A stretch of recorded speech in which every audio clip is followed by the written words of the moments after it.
Bonsoir à toutes et à tous. Merci d'être là pour cette deuxième semaine des événements du mois du genre. Je voudrais juste commencer par remercier un certain nombre de collègues qui nous accompagnent.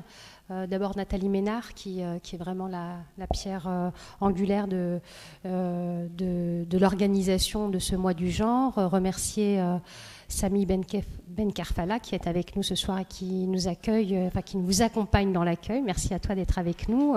Sami, qui est enseignant en histoire au laboratoire Thémos et qui est aussi le chargé de mission lutte contre l'antisémitisme et le racisme. Je pense que je l'ai dit à l'envers, mais c'est à peu près ça. À l'université d'Angers. Remercier également Émeric, c'est Émeric, le technicien qui nous accompagne sur la prise d'image. Donc merci à Émeric également. Et puis remercier nos trois collègues, Myriam Cher, Marion Breteau et Leïla Boissria, que je vais vous présenter dans un instant. Peut-être vous dire un mot introductif pour contextualiser un petit peu cette table ronde, comment on l'a réfléchi, comment on l'a pensé. D'abord dire que l'amour est souvent présenté comme un sentiment universel, mais il est aussi profondément situé dans des contextes géographiques, sociaux, politiques. Il se vit, il se dit, et se négocie différemment, justement, selon ces contextes, selon les normes, les histoires personnelles, les mobilités ou encore les rapports de genre. Dans le cadre du mois du genre 2026, qui nous invite à réfléchir à la thématique de l'amour comme un espace à la fois émotionnel, social et politique, nous avons souhaité organiser cette table ronde intitulée « S'aimer au quotidien au Maroc et au Sultanat d'Oman, regard croisé sur l'amour ». L'objectif est d'explorer à partir de recherches sociologiques et anthropologiques la manière dont l'amour se vit au quotidien dans ces deux sociétés. Ces terrains sont encore assez peu présents dans les débats publics, dans les débats académiques, en France notamment, et ils permettent pourtant d'ouvrir des perspectives très riches, des regards croisés entre les Sud et les Nord. Nous aborderons notamment plusieurs questions, les espaces visibles et invisibles de l'intime dans la ville marocaine, les circulations entre le Maroc et l'Europe et la manière dont elles transforment les relations affectives, mais aussi la société omanaise, qu'on connaît très peu, où les conceptions de l'amour s'inscrivent dans un contexte social, religieux particulier, marqué notamment par l'importance de la tradition et par la présence majoritaire de populations migrantes. Ce sera les propos que tu nous présenteras, Marion.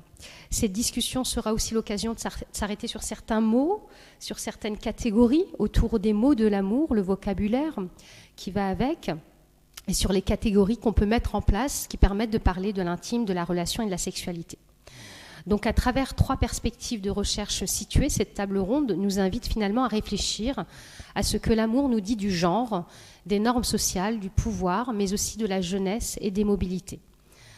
Donc Marion Breteau, d'abord pour te présenter, tu es anthropologue, spécialiste des sociétés contemporaines de la péninsule arabique, docteur en anthropologie de l'université d'Aix-Marseille, et tu as consacré ta thèse aux relations amoureuses et au mariage chez les jeunes à Oman.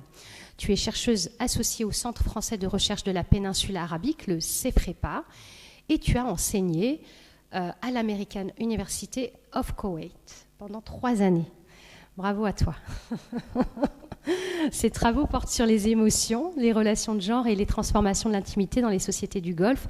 Et tu t'intéresses également aux pratiques numériques et à l'usage des réseaux sociaux dans les contextes sociaux à Oman. Ces recherches contribuent à mieux comprendre les mutations culturelles et sociales dans la région du Golfe. On te remercie vraiment infiniment, Marion, d'être avec nous. On a eu le plaisir de t'écouter l'année dernière sur le volet numérique de tes travaux lors d'un colloque et nous avons plaisir à t'accueillir aujourd'hui. Tu seras en discussion avec Myriam Cher, qui est aussi pour la 3e fois peut-être en visite à Angers sur différents événements. Je crois que c'est ta 3e fois. Très heureuse de t'accueillir également.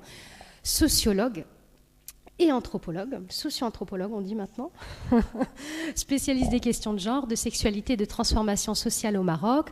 Tu es maîtresse de conférences à l'Institut national des langues et civilisations orientales, à l'INALCO. Tes recherches portent sur les sexualités, les normes sociales et les pratiques intimes dans les sociétés marocaines contemporaines. À partir d'enquêtes de terrain menées au Maroc, tu analyses la manière dont les jeunes femmes négocient les contraintes sociales, morales et juridiques liées à la sexualité. Tu es notamment l'autrice du livre « Les filles qui sortent », jeunesse, sexualité et prostitution au Maroc, qui explore les trajectoires de jeunes femmes dans le Maroc urbain. Tes travaux contribuent à éclairer les transformations des rapports de genre et des normes sociales dans la région du Maroc. Donc merci encore une fois à Myriam d'avoir accepté notre invitation. Et enfin, notre dernière invitée, Leïla Bouasselia, qui est sociologue et enseignante-chercheuse à l'Université Hassan II de Casablanca. On a plaisir à t'accueillir pour la première fois à Angers. Je suis très contente vraiment que tu sois parmi nous parce que, juste pour anecdotiquement, on va dire, mais j'ai eu une année d'invitation en tant que chercheur invité à l'Université de Casablanca et Leïla était ma binôme avec laquelle on a travaillé pendant toute une année en 2023-2024. Donc plaisir de t'accueillir également. Tu es membre du laboratoire le LATSIS, laboratoire de dynamique sociale et d'intervention sociale. Tes recherches portent sur les transformations sociales au Maroc, notamment les questions de genre, de travail et de dynamique familiale. Tu as consacré plusieurs travaux à la condition des ouvrières de l'industrie textile, auquel tu as notamment dédié un ouvrage qui a été publié chez l'Harmattan il y a quelques années.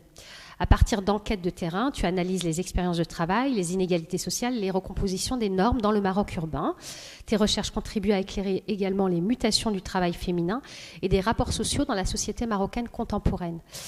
Tu vas nous présenter un travail participatif qui nous a semblé extrêmement intéressant et qui a été initié par deux chercheuses qui sont Sana Benbelli et toi-même. Sana Benbelli qu'on a eu le plaisir d'accueillir l'année dernière dans le cadre du mois du genre. Et donc un travail participatif avec les étudiants et les étudiantes de l'Université de Casa que tu vas nous présenter dans quelques instants. Donc après avoir fait ce tour de table et ce tour d'horizon pour présenter nos trois invités, je vais vous poser une première question. Alors juste peut-être vous dire comment ça va se passer. Je vais essayer de faire quelque chose d'assez dynamique, plutôt un échange-débat avec nos trois invités. Après, vous pouvez aussi interagir. Si à un moment vous avez envie d'interagir sur une remarque de l'une d'entre vous, n'hésitez pas. Et puis on gardera une demi-heure à la fin pour pouvoir échanger avec le public. Donc une première question qui est une question transversale que je voudrais vous poser à toutes les trois. C'est d'abord pourquoi travailler sur l'amour ? Qu'est-ce qui vous a amené à vous intéresser à cette thématique dans vos différents terrains et comment travailler aussi sur l'amour, un peu vos méthodologies de recherche. Donc il y a un micro qui circule ici, peut-être on peut donner la parole Marion, tu as le micro, donc très bien, on peut commencer avec toi. Merci pour tout Shadia, pour ton invitation. Alors la question pourquoi étudier l'amour, outre les aspects on va dire très personnels, j'imagine que c'est un peu le cas quand on étudie des sujets qui sont un petit peu psychologiques, on va dire, il y a parfois une dimension subjective et personnelle. Pour moi, pour le dire très simplement et peut-être un peu de manière provocatrice, il y avait une dimension tout à fait orientaliste. Parce que quand on étudie l'arabe, comme c'était mon cas, j'étais baignée et j'ai appris l'arabe avec Kalsoum et plein d'autres chanteuses qui ne font que parler d'amour. Il y a aussi les films, il y a les films des années 50 égyptiens qui sont que sur l'amour. Il y a la poésie pré-islamique aussi, pré-islamique et ensuite, et la manière dont ça se transforme. Donc la question c'était comment ça se passe en réalité ? Est-ce que les gens s'aiment comme on nous l'offre dans les livres ? Et donc du coup, pour répondre à la deuxième question, c'est en allant sur le terrain qu'on aura la réponse. Donc moi, c'est parti de ça. Et pourquoi Oman ? Parce que du coup, ça s'articule aussi à la question de où aussi étudier l'amour. Et comme je vous l'expliquerai plus tard, c'est aussi une question de la spécificité de cette société qui est vue comme extrêmement ségrégée, conservatrice, traditionnelle. Donc je voulais aussi creuser ça pour voir si on n'était pas que sur une question de stéréotypes finalement. Donc un petit peu, je ne vous dis pas tout. Et du coup, la méthode pour moi, c'était tout simplement de m'immerger, de rencontrer des personnes, passer le temps avec eux, le quotidien, et avec la difficulté de comment on fait pour observer quelque chose qui est de l'ordre de l'intime et qui potentiellement n'est qu'une question que de 2 personnes et pas plus, et encore moins de l'anthropologue. Donc du coup, il y avait cette question de travailler le problème d'étudier la conjugalité finalement aussi. Et du coup, c'est en passant du temps avec les gens, le quotidien, en allant à des cours de yoga, de méditation, un petit peu finalement tout et n'importe quoi, pour vraiment essayer de m'imprégner du quotidien des Omanais, en particulier des jeunes Omanais. Dans mon cas, j'ai travaillé sur les jeunes. Et par moment, je me suis dit, mais je fais tout sauf étudier l'amour au final. Et j'ai réalisé que c'est parce que l'amour était dans les interstices du quotidien et que c'est une chose dont on ne parle pas forcément. Et du coup, c'est là que le travail a été complété par beaucoup d'entretiens. Donc, travail vraiment classique d'anthropologue, que de conduire des entretiens. Et à ces occasions-là, beaucoup de personnes, on va dire quasiment toutes, me disaient que c'était la première fois qu'ils parlaient de leurs histoires d'amour à quelqu'un. Famille, pas famille, amis, pas amis, c'était la première fois qu'ils rompaient un petit peu ce secret. Donc, même la méthode, en fait, elle m'apprenait quelque chose sur la façon dont l'amour pouvait être vécu ou défini, c'est-à-dire de l'ordre du secret. Alors peut-être que je ne vais pas en dire plus pour l'instant, mais ce qui est intéressant ici, c'est que même la méthode vient nous donner une définition de ce qu'on cherche, et je pense que c'est extrêmement important de le prendre en compte.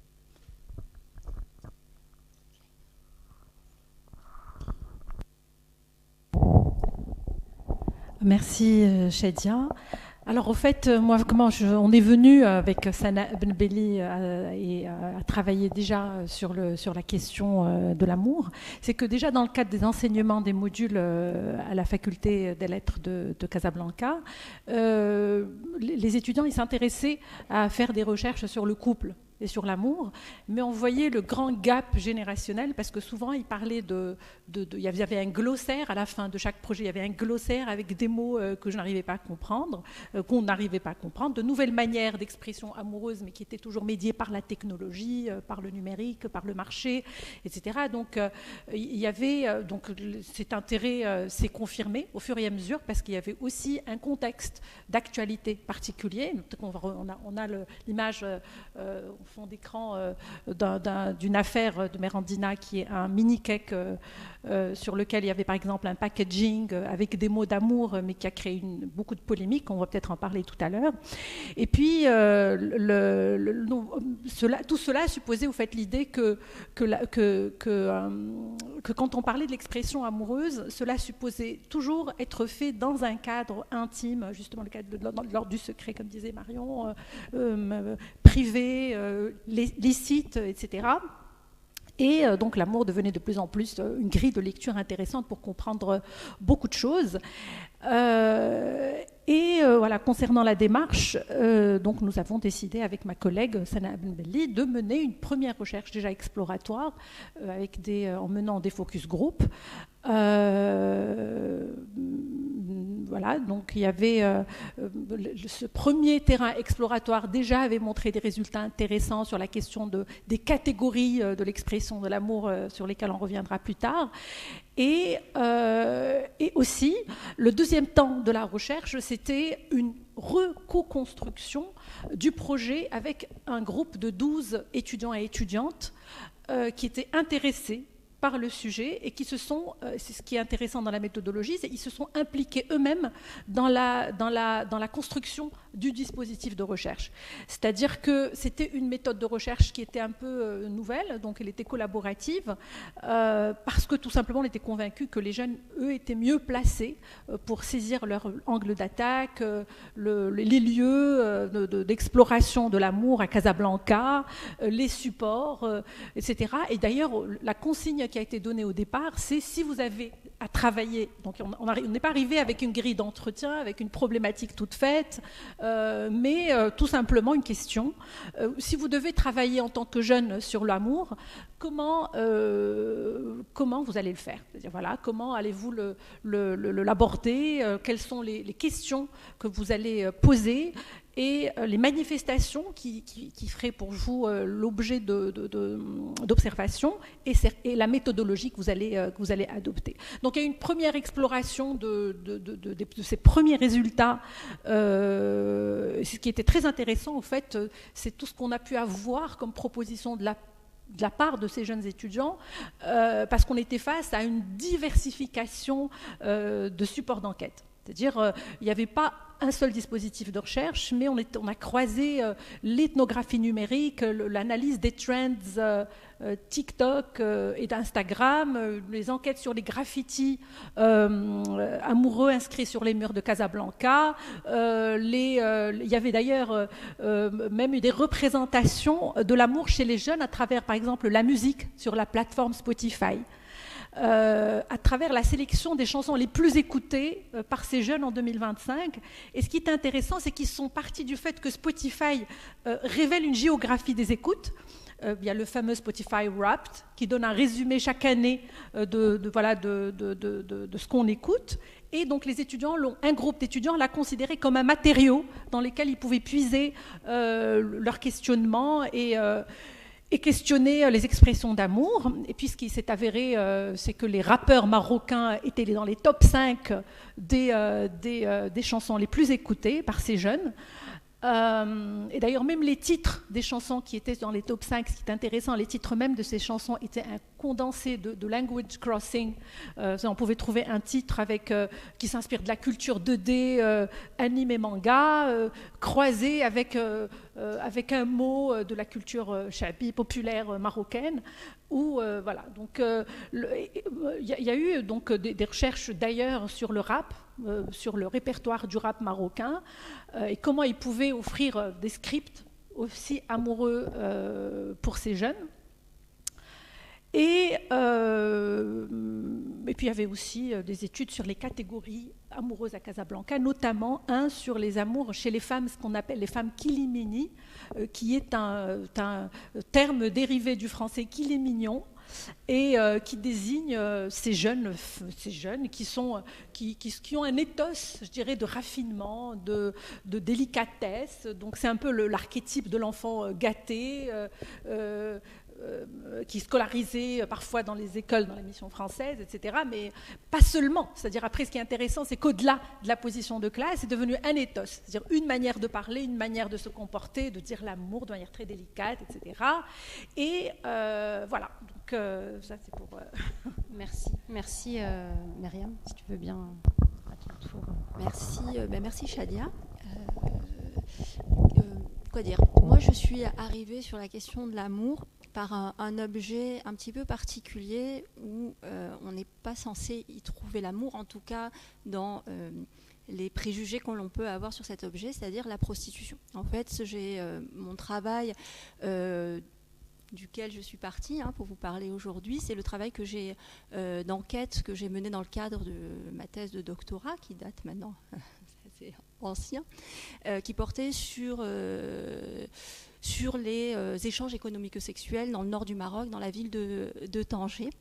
Et assez rapidement, les questions d'amour se sont posées à moi, ne serait-ce que parce que j'avais décidé d'enquêter sur cette question-là, non pas en menant des enquêtes par questionnaire, mais en travaillant comme anthropologue. Je suis anthropologue, et donc en menant une ethnographie. Donc je me suis installée pendant 2 ans avec des filles qui sortent. Je reviendrai un petit peu sur cette terminologie. Donc, c'est-à-dire des personnes, des jeunes femmes investies dans des activités économico-sexuelles. Et je les ai suivies dans ce que j'ai appelé une ethnographie longitudinale pendant 5 années suivantes. Donc, pendant 7 années, j'ai suivi les trajectoires intimes et sexuelles de jeunes femmes installées à Tanger ou issues de Tanger. Et donc, fatalement, quand on les suit sur une si longue durée, sur leur trajectoire sexuelle et intime, on est mené évidemment à croiser la question amoureuse qui en font partie.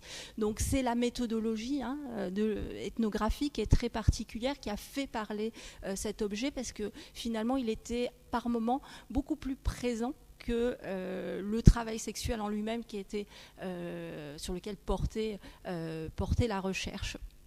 Alors, je me suis intéressée à la prostitution parce que dans les années, c'est un travail que j'ai mené entre 2006 et qui a vraiment terminé en 2015, hein, donc il a vraiment couru sur une très longue durée. Donc c'est un travail qui concerne vraiment cette période très particulière au Maroc des années 2000 et des années 2010. Je pense que si on était mené à faire un travail sur la prostitution aujourd'hui, eh bien on arriverait à des résultats tout à fait différents de ceux que j'ai eus pendant ces 2 décennies qui sont assez particulières, qui sont marquées par ce qu'on appelle au Maroc l'ouverture. Donc en fait une ouverture à la fois dans tous les sens, une ouverture politique, mais aussi une ouverture sur les questions morales. Et fatalement, la sexualité se posait. Et à ce moment-là, un débat très important avait lieu, un débat public, hein, en fait, dans la sphère publique, médié par la presse, avait lieu sur la question de la prostitution. C'était vraiment le phénomène sur lequel les médias revenaient très régulièrement. On a un problème au Maroc autour de la prostitution qui se posait. Il n'y avait pas un média qui n'en parlait pas, que ce soit en arabe ou en français, à cette période-là. Et donc c'est cet intérêt-là, hein, c'est cet intérêt pour un objet surmédiatisé qui m'a amené à m'intéresser à la prostitution et du coup à découvrir en fait des cultures sexuelles juvéniles. Hein. Je dis des cultures sexuelles juvéniles parce que c'est très important de comprendre qu'en fait on a plusieurs jeunesses. Hein. Donc là on a eu un élément avec Leïla qui a parlé un petit peu des expressions d'amour à une période un petit peu différente de la mienne. On a plusieurs jeunesses sexuelles qui sont évidemment positionnées en termes de classe, etc. Et donc ça donne lieu à des cultures sexuelles qui sont très distinctes, très différentes. Et la prostitution, je l'ai analysée comme une culture juvénile sexuelle dans laquelle l'amour était présent. Et je reviendrai peut-être un peu là-dessus pour expliquer comment est-ce qu'on peut ne pas dissocier la question de l'amour de cette transaction économique qui pourrait sembler finalement être dénuée de tout sentiment. Merci à toutes les 3 pour ce premier éclairage et mise en contexte en fait de vos travaux. Je pense que c'était important de vous entendre là-dessus, sur la manière dont vous avez commencé à travailler sur ces questions. J'aurais peut-être envie de revenir sur le cas d'Oman, parce que je disais en introduction que c'est un sultanat, c'est un pays qu'on connaît très peu. Et finalement, quand on parle du sultanat d'Oman, on peut penser, en tout cas, je vais mettre des guillemets, je vais y aller tout avec beaucoup de pincettes, à une société tribale dans laquelle les amours sont plutôt associés au mariage arrangé ou au mariage de manière plus large plutôt qu'à l'amour. Et comment est-ce qu'une société aussi, pareil, je remets des guillemets, traditionnelle, conservatrice, peut-elle laisser place finalement à un sentiment amoureux, à l'amour ? J'aimerais répondre à ta question en posant une question à tout le monde, juste en levant la main. Qui a déjà lu sur le sultanat d'Oman, y est déjà allé ou a vu des films ? Très bien. Ok, 2,5. Alors du coup, je pose cette question juste pour mettre un petit peu de contexte et pour savoir si ça valait le coup de le faire. Le sultanat d'Oman, c'est un pays d'aujourd'hui 5 millions d'habitants. Moi, quand j'y étais entre 2013 et 2019, il y en avait 4 millions. Et 50% de la population est étrangère. Donc c'est des résidents étrangers comme le même format, le même système migratoire que d'autres pays du Conseil de coopération du Golfe. Le pays se repose en majorité sur une économie hydrocarbonée, comme vous vous en doutez, mais qui est dans le déclin, et c'est le pays qui produit le moins d'hydrocarbone à l'échelle de la région du Golfe. Et ça, c'est important de le noter, parce que vous parliez toutes les deux de la dimension de classe, et là, ça joue aussi. Ensuite, il faut penser à la société omanaise en termes, on va dire, d'une grande diversité sociale. Le sultanat d'Oman était un grand empire autour du XVIIe, XVIIIe siècle, faisant qu'aujourd'hui, en raison des occupations en Afrique de l'Est, des relations politiques et militaires aussi avec l'Iran, le sultanat d'Oman se trouve aujourd'hui vraiment éclaté en termes communautaires. Donc il y a des personnes qui vont... Alors du coup, ça va être en termes linguistiques, ethno-linguistiques, ethniques, linguistiques, religieux, et aussi donc nationaux forcément. Donc il y a des personnes sunnites, chiites, et la religion d'État, c'est l'ibadisme qui se distingue un petit peu du chiisme sur certains aspects. Et à partir de ça, il y a aussi l'appartenance tribale, comme tu l'as dit, Shadia. Et moi, la première chose que j'ai vue et qui était vraiment le plus flagrant, et c'est ce à quoi on peut penser quand on décrit une société comme ça, c'est que c'est une société qui est extrêmement endogame et communautariste. Donc oui, effectivement, c'est le cas, mais à certains degrés. Et ce à quoi s'ajoute effectivement le mariage préférentiel, donc c'est le terme qu'on va plutôt utiliser plutôt que mariage, oui je le cherchais aussi tout à l'heure, plutôt que mariage arrangé, pour des raisons de maintien de l'identité communautaire, mais qui est aussi activé par le fait que telle communauté va parler telle langue plutôt qu'une autre, faisant qu'il y a aussi ces dynamiques-là qui rentrent en jeu. Aussi évidemment le maintien on va dire des richesses ou du capital matériel et la réputation d'une famille ou la réputation d'une tribu, enfin d'une famille, d'un nom de famille si vous voulez. Et plus on monte dans la hiérarchie sociale, plus certaines familles ont un certain prestige, faisant qu'ils n'ont pas nécessairement intérêt à marier leurs enfants en dehors du groupe. Donc ça, on n'est toujours pas dans l'amour, mais en fait, c'est parce que tout ça vient structurer les relations intimes de manière assez ça va donner le cadre d'ensemble, en fait. Et ce à quoi il faut aussi ajouter que d'un point de vue légal, il est officiellement, on va dire, interdit de se marier avec une personne de nationalité étrangère, donc non omanaise. Ce à quoi il faut ajouter que, par exemple, le fait de se marier avec un homme non omanais retire la nationalité, ne permet pas aux enfants naissant de cette union d'avoir la nationalité omanaise. Donc seulement les hommes peuvent transmettre la nationalité. Donc il y a toujours des enjeux identitaires qui sont là et qui viennent vraiment structurer la manière dont on vient interagir entre hommes et femmes. Je dis hommes et femmes parce que ma recherche était sur l'hétéronormativité, mais s'il y a des questions sur d'autres aspects que ça, ce sera avec plaisir. Et donc ça va énormément orienter les choses, puisque en dehors du travail et des lieux de sortie, on va dire, ou de l'université, le campus, les personnes ne se rencontrent pas nécessairement en dehors de leur groupe d'appartenance. Et ce à quoi il faut aussi ajouter la non-mixité de genre, faisant que dans les espaces familiaux, dans les maisons, les femmes restent entre femmes et les hommes restent entre hommes.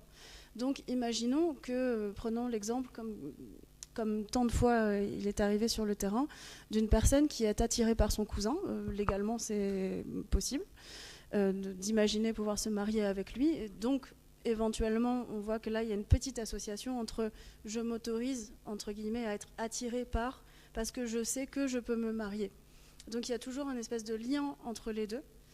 Et ce que j'ai pu observer, c'est que dans certains cas, comme les cousins et les cousines ne se fréquentaient pas, c'était chacun dans leur salon, chacun dans leur partie de la maison, c'était plutôt par du coup les échanges virtuels. On revient là-dessus. Et moi, ce que j'ai pu observer là-dedans, c'est ce que j'ai appelé une géographie de la distance, puisque tous les petits échanges intimes et interpersonnels, donc, et par ça j'entends à deux, se passaient encore une fois dans les interstices, dans le secret, ou alors ça peut être, pour parler vraiment de l'ordinaire et du quotidien, de se donner rendez-vous par Internet, et se dire rendez-vous à tel parc. Alors pour ceux qui vont à Oman bientôt, c'est le parc Kalbo. Il y a plein d'amoureux là-bas, qui est en sortie de Mascate, du vieux Mascate. Et certaines personnes que j'ai rencontrées allaient chacun dans leur voiture et rester dans la voiture et échanger par SMS chacun dans la voiture, de sorte à ne pas se voir en public aussi. Parce que du coup, on revient encore sur la question de la réputation, la respectabilité, le nom de famille qui est en jeu, quand bien même on parle de l'amour. Merci de nous éclairer sur une société qu'on connaît finalement très très peu. Et j'ai envie de rebondir sur cette même question avec toi, Leïla, parce que je pense que au Maroc, on a aussi cette binarité du traditionnel, du moderne, qui doit se confronter. Comment, de ton côté, vous voyez ces questions-là à travers les travaux des étudiants, mais aussi le travail que tu as mené avec Sana ?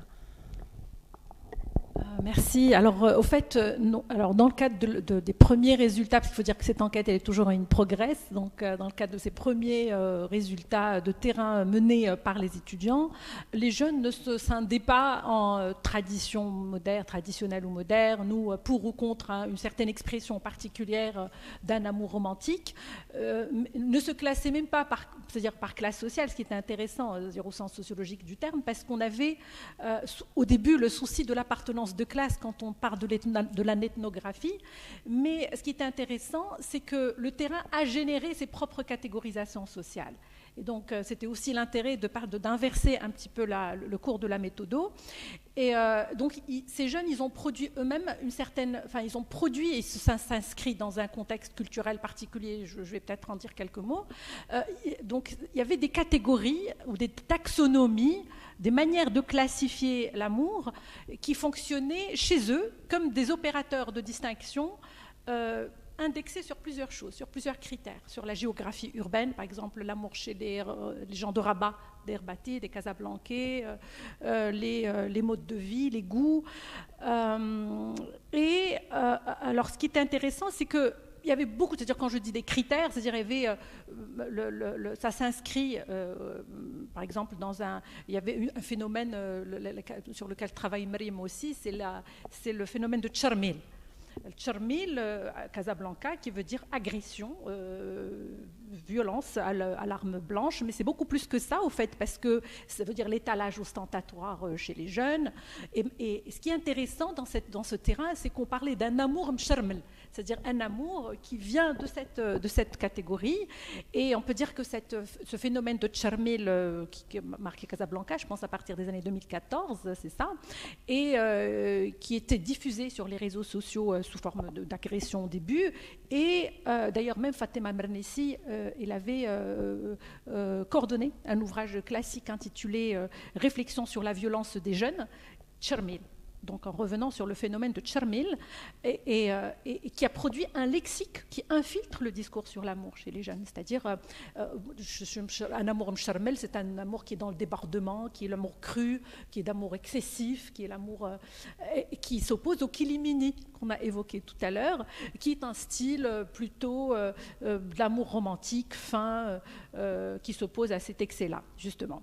Et puis il y a beaucoup de cet amour cru qui s'inspire, on a parlé tout à l'heure de l'intérêt porté sur le rap marocain, qui s'exprime beaucoup, qui puise dans ce réservoir de scripts amoureux dans le rap marocain. Et on voit comment les paroles sont reprises dans les trends TikTok, dans les Reels, comment ils sont commentés, chantés.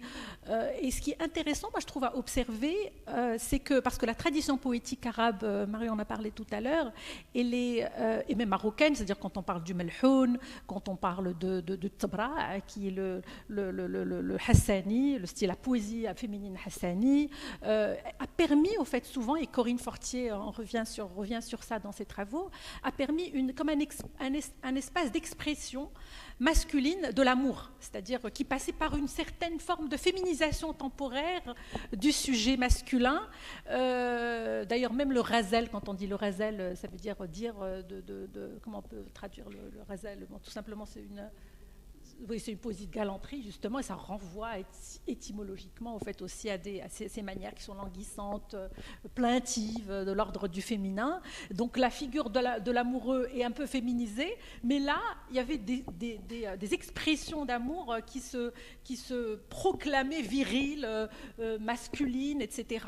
Et je pense que, rapidement, une petite parenthèse sur le contexte culturel marocain, à partir des années 99, il y a eu le mouvement, je ne sais pas, le festival, parce qu'on a parlé du rap marocain, le retour beaucoup de la derija, c'est-à-dire l'arabe dialectal dans l'expression amoureuse, etc. Il y a eu le festival Boulevard qui était créé en 99, et c'était un tremplin pour les groupes, les jeunes du rap, de fusion métal à Casablanca, et qui a donné une visibilité, au fait, à des jeunes qui voulaient s'exprimer en arabe dialectal et sur des thèmes qui étaient qui étaient tabous, comme la sexualité, l'amour, la drogue, la précarité. Et c'était très lié à une mouvance, la mouvance Naïda, des années 2000 à Casablanca, Naïda qui veut dire en arabe en marche, en éveil, etc., qui est une mouvance culturelle, artistique, urbaine, qui était aussi portée par les nouvelles générations à Casablanca, et qui ont développé justement un langage et des symboles mélangés, qui piochaient dans le dialecte casablancais, dans l'anglais, dans l'argot français. Et là, moi je pense que pour parler d'expression amoureuse à Casablanca, c'est important de les inscrire dans ce terreau qui fait raconter l'expression amoureuse comme une expression aussi qui est un peu contestataire, etc. Voilà. Merci Leïla, c'est passionnant de voir toutes ces catégories et cette manifestation finalement de faire amour en fait au Maroc. C'était vraiment, et puis ça, c'est vrai que c'est des choses qu'on découvre aussi.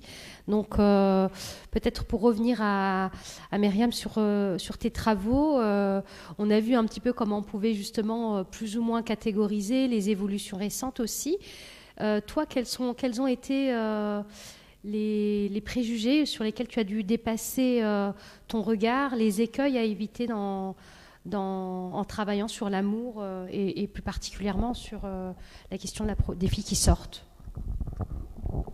Alors, pour préparer cette table ronde, je me suis basée sur un article que j'avais publié en 2018, justement dans un numéro de Migration Société coordonné par Shadia sur les sexualités.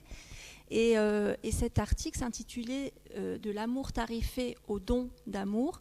Intimité, sexualité entre filles qui sortent et garçons de la diaspora marocaine. Et donc j'avais un échantillon vraiment très très large de relations intimes, donc des jeunes femmes qui avaient des relations avec des Marocains issus de leur génération, avec des Marocains plus âgés, mais elles avaient aussi des relations avec des Européens d'origine marocaine, donc des jeunes français, espagnols, belges, néerlandais, qui revenaient l'été au Maroc. Et donc dans cet article-là, j'avais décidé de focaliser un petit peu sur cette double catégorie, sur ces amours transnationaux ou transnationales. Et ce qui était intéressant, c'était qu'en l'écrivant, j'ai un petit peu, évidemment, interagi avec la littérature qui existait en Europe sur les relations intimes chez les jeunes des diasporas maghrébines. Et il y avait quelque chose qui m'avait frappée, c'était finalement l'absence de considération pour les rapports intimes hors mariage. En gros, la littérature à ce moment-là, des années 90, des années 2000, vraiment portait uniquement sur les relations menant à un mariage ou sur les relations matrimoniales.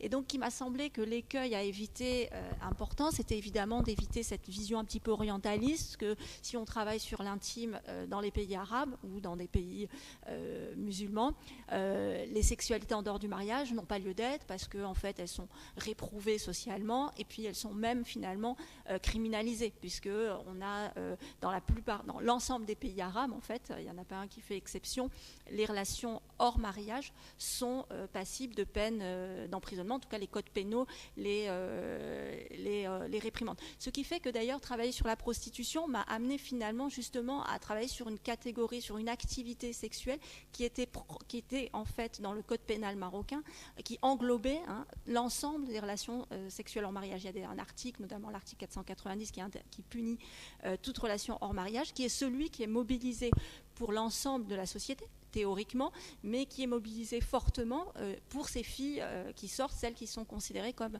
ayant recours à la prostitution.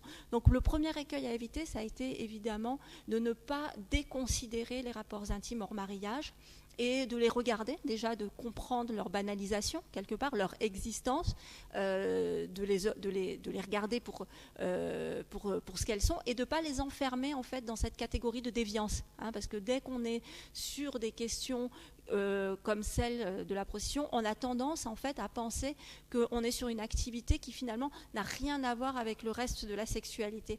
Et bon, on est ici dans le mois du genre et on appartient toutes, en tout cas ici autour de la table, et je n'en doute pas dans la salle, aux études de genre et de sexualité, ou du moins on s'y intéresse. Et s'il y a quelque chose qui me semble très important, c'est vraiment de considérer la prostitution comme en tout cas, un des éléments de ce qu'on appelle les sexualités, hein, avec leurs particularités.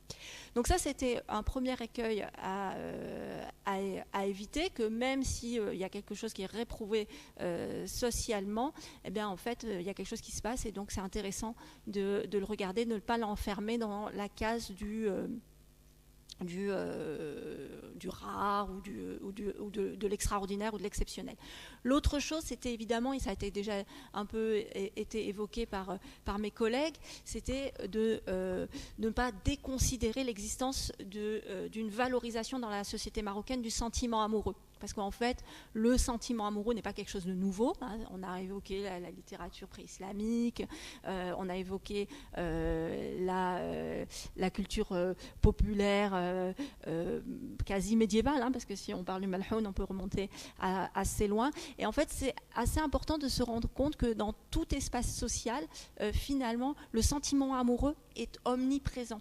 Ne serait-ce que par les proverbes déjà, ne serait-ce que par les chansons populaires, par la poésie, on a dit, par les productions culturelles, la musique populaire contemporaine, le raï ou le sha'bi. Évidemment, le discours sur le sentiment amoureux est omniprésent, et notamment évidemment les effets du sentiment amoureux, que ce soit la passion, la folie, l'abandon, la perte, l'osmose, etc., etc.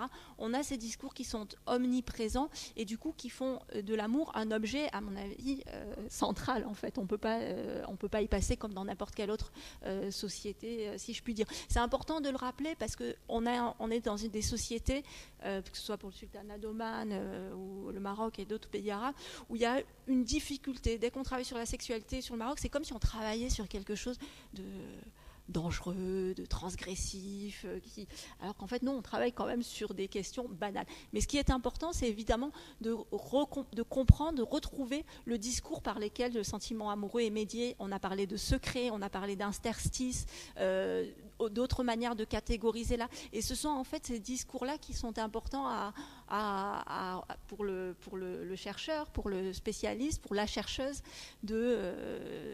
d'identifier et de comprendre.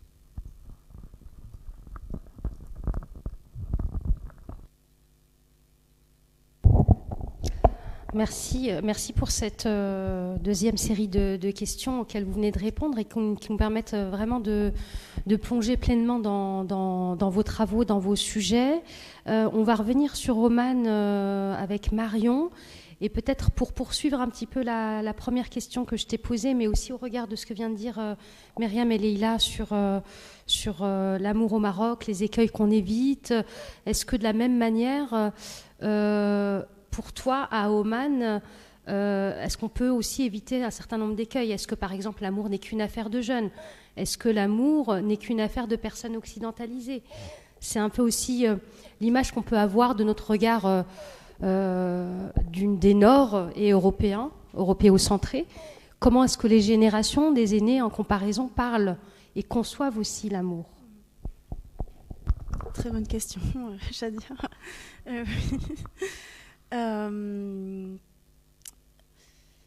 J'avais une idée de comment y répondre, j'ai plein d'idées de comment y répondre, je ne sais pas par quoi commencer, parce qu'il y a l'aspect générationnel, le genre. Par rapport à l'aspect générationnel, une chose que j'avais constatée, c'était que de plus en plus de parents invitaient leurs enfants, les jeunes, du coup, à s'assurer qu'il y aurait de l'amour dans le couple. Et là, je pense que ça fait vraiment une différence générationnelle entre, du coup, les aînés, les parents et la génération d'aujourd'hui, au point qu'à certains moments, on pourrait parler non pas de mariage arrangé, mais d'amour arrangé, puisque certaines mamans pouvaient s'employer aussi à trouver un partenaire idéal. Pas idéal seulement au sens où je l'ai entendu tout à l'heure, mais aussi dans le sens ok, cette personne peut apporter de la tendresse, de l'affection à ma fille, à mon fils. Et rapport à ça, et pour faire un lien par rapport à la culture populaire aussi, et on va dire d'autres types de sources et de matériaux sur le terrain, c'était le religieux qui revenait souvent. Beaucoup de jeunes femmes, beaucoup de mamans aussi me disaient avoir recours au fatwa, au Coran, ou des séances, des cercles de femmes organisés en mosquée pour parler du religieux et parler de la manière dont, dans le Coran, on parle de l'amour. Et du coup, je trouve que ça illustre très bien le fait que l'amour est omniprésent et il n'est pas non plus antithétique du religieux. Il est au cœur du religieux. Et du coup, rapport à ça, c'était intéressant de voir comment les mamans s'employaient du coup à construire un discours différent de ce que elles ont vécu, sans pour autant dire qu'elles n'avaient pas fait l'objet d'amour ou qu'elles n'avaient pas été aimées. Et du coup, ce qu'elles disaient, c'est que certes, il y a eu mariage arrangé pour elles, avec des personnes qui parfois elles n'avaient pas choisi, dans la majorité elles n'avaient pas choisi, mais elles le présentaient quand même comme quelque chose qui pouvait s'aligner avec le fait qu'avec leur mari, certes, il y a eu un mariage arrangé, mais aussi de la tendresse, aussi de l'affection. Mais du coup, là, ce qu'il faut observer, c'est la manière dont l'amour s'exprime aussi, et la manière dont il se matérialise et s'incarne. Donc ces mères en question, donc je parle de personnes qui sont nées dans les années 50-60. Pour elles, c'était le fait qu'il y ait tout simplement à manger en fait le soir, le fait que de sortir avec son mari, le fait de partir en voyage en famille, pas forcément que à deux, mais en famille aussi. Le fait de financer les études des enfants, le fait de construire une famille et d'avoir des enfants. Donc, dans cette génération des parents, l'idée de l'amour était en majorité associée à l'idée de la construction d'une famille, l'idée vraiment de construire une famille. Alors que chez les jeunes, ça s'incarnait plutôt par le fait qu'il y ait des formes d'attention qui du coup nous sont peut-être plus familières ici, donc s'offrir des cadeaux. Voilà, je vois les couleurs rouges, donc voilà, des cadeaux très stéréotypés, on va dire, en relation avec toute la symbolique. On va dire, globalisé de l'amour, qui vient alors dessiner un rapport à l'amour qui va être très individualisé. Et du coup, on sort de cette logique de amour égale famille pour amour égale conjugalité. C'est-à-dire que c'est un truc entre nous, à nous deux. Et quand je dis que je t'aime, et du coup, on se le dit. Voilà. Y a ça aussi, le fait de le dire. Mais quand on dit je t'aime, c'est pas en rapport du fait que tu as porté mes enfants, etc. C'est toi en tant que personne. Donc il y a cette logique aussi de reconnaissance de ton individualité à travers ça. J'aurais encore plein d'autres choses à dire, mais voilà. Tu nous apprends déjà beaucoup de choses, vraiment, parce qu'on vient de tellement loin sur le sultanat d'Oman que vraiment, merci Marion. Et justement, ça me permet peut-être de rebondir sur les travaux des étudiantes et des étudiants qui ont mené ces travaux sur l'amour. Finalement, quels sont leurs résultats? Quels sont les registres dans lesquels les étudiants ont puisé pour travailler sur les relations amoureuses? On voit quelques photos ici, mais peut-être tu peux nous en parler aussi, Lila. Merci Chedja. Alors justement, tout à l'heure, on a passé rapidement les thématiques et les supports sur lesquels ont travaillé les étudiants et qui nous font saisir au fait l'hybridation des expressions d'amour, qui n'est pas nouvelle en soi, de toute façon, qui a été, on peut revenir sur des travaux à l'international qui étaient menés sur la question, aussi le travail qui a été mené par Mariam, qui a montré comment les jeunes marocaines des classes populaires naviguaient souvent entre cette autonomie transgressive et l'affirmation d'un certain certain ordre hétérosexuel, dans ce qu'elle nomme justement le sortir. On peut citer d'autres travaux, Yasmine Brienne et Moncreil, qui ont écrit un article sur l'amour en Égypte et au Maroc, qui ont proposé le concept de synthèse concurrente de référentiels normatifs. Ce qui est intéressant, alors les jeunes étudiants, quand ils ont voulu travailler sur cette question d'hybridation, c'est-à-dire l'articulation de registres qui peuvent nous paraître contradictoires, ils ont choisi de le faire à travers l'analyse des trends, des tendances sur TikTok. Mais ils étaient intéressés beaucoup plus particulièrement par les contre-tendances, c'est-à-dire les counter-trends, comment les jeunes Marocains ils prennent les trends, ils se les approprient pour les réadapter au contexte marocain. Il y a par exemple le personnage de Mikasa, dans l'anime qui est devenu un personnage important dans le cosplay, qui est le déguisement des personnages en anime. Moi aussi, j'ai découvert beaucoup de choses avec ces démos que je ne connaissais pas. Et c'est un anime qui est, peut-être que les jeunes connaissent, qui est Attaque en Titan. Et l'écharpe rouge dans cet anime est donnée à Mikasa par Eren, quand il lui met autour du cou, et voilà, après l'avoir sauvé des trafiquants qui ont tué ses parents. Et donc l'écharpe est devenue une tendance sur TikTok, et les gens l'utilisaient pour représenter l'amour. Et là, ce qui était intéressant, c'est qu'on a vu que les jeunes, ils sont partis de ces trends pour voir comment ils ont été réajustés au contexte marocain, et notamment l'écharpe Mikasa. Ce qui est intéressant, c'est qu'elle a été reprise, par exemple, mais accompagnée avec un usage de chansons populaires ou de sons spécifiques des rappeurs marocains comme Draganov, Toto, Blue Love, etc., et reformulée en Darija. On avait par exemple, tout à l'heure, je vais passer quelques photos, je vais partager avec vous quelques photos. Par exemple, un garçon qui dit « La scarf, c'est ma sœur qui la mérite ». On voit un peu ce déplacement du registre amoureux au registre familial. On voit aussi beaucoup de paradoxes. On a soulevé énormément de paradoxes entre des discours de rationalisation et de reproduction de normes genrées, des jeunes femmes qui disent « Moi, la Mikasa scarf, je me l'offre à moi-même ». Voilà, je me fais plaisir. Et là, ce qui est intéressant, c'est qu'on montre des filles, par exemple, des filles qui se montrent en train de la tricoter pour elles-mêmes, en se disant s'aimer soi-même, je m'achète à moi la scarf, 0 temps pour l'amour, 100% pour moi. Et c'est la marque du discours du développement personnel, au fait, et du self-love anglo-saxon, qui a beaucoup pénétré ces pratiques des jeunes anglo-saxons. On le voyait quand ils parlaient. Je vais vous montrer d'ailleurs comment ils parlent dans un screenshot où il y a le red flags, trust issues, anger issues, personnes pervers narcissiques, toxiques. Alors, toute cette sémantique au fait du self-care nourrie justement par le discours du développement personnel. Et c'est intéressant en fait parce que ce qu'ils ont observé aussi ces jeunes, c'est comment les cadeaux, tout à l'heure on a parlé de la matérialité, donc pour rebondir sur ce qu'il disait Marion quand elle disait après, avant l'amour ça s'inscrivait dans la construction d'un projet familial, et là on est dans l'individualisation de l'expression de l'amour parce qu'on est dans la matérialité. Donc ils se sont intéressés beaucoup à la circulation des cadeaux, notamment la Mikasa scarf, en disant s'il ne t'offre pas la Mikasa, tu le jettes, voilà. Et puis il y avait aussi une trend très intéressante, c'est la trend de la Pandora, du bracelet Pandora, c'est un bracelet, je pense un bijou danois, d'origine danoise, qui s'est imposé un peu comme le cadeau du couple, parce d'ailleurs ils ont ouvert leur premier store en 2024 à Casablanca, et avec les charms qui sont personnalisés, avec des gravures, etc.